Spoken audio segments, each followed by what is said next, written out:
will never move in a climate of disorder and conflict, where a man's life or ministry is in disorder. I'm talking of spiritual order.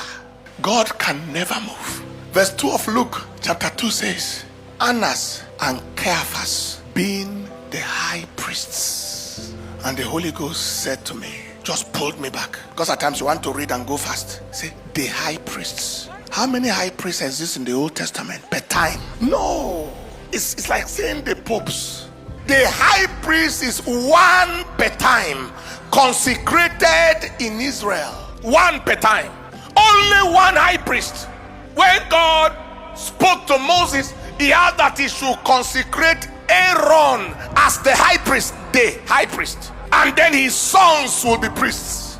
If you look at Leviticus chapter 21 and in verse 10, we see anytime you see high priest, it is the high priest, and he that is the high priest. Nehemiah chapter 3 verse 1. Then Eliashib the high priest. Annas and Caiaphas, how did you become the high priests?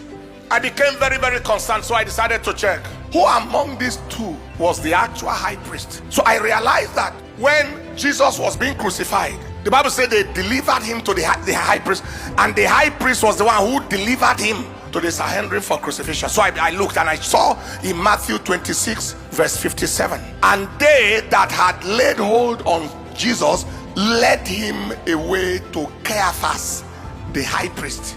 So Caiaphas was the high priest. Annas, what is your challenge?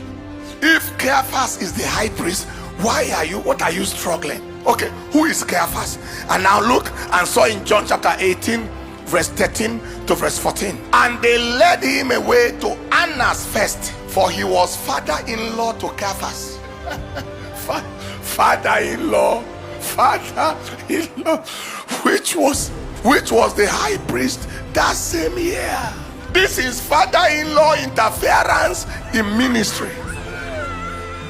Anywhere there is conflict and contention, God never moves. Don't expect territorial domination.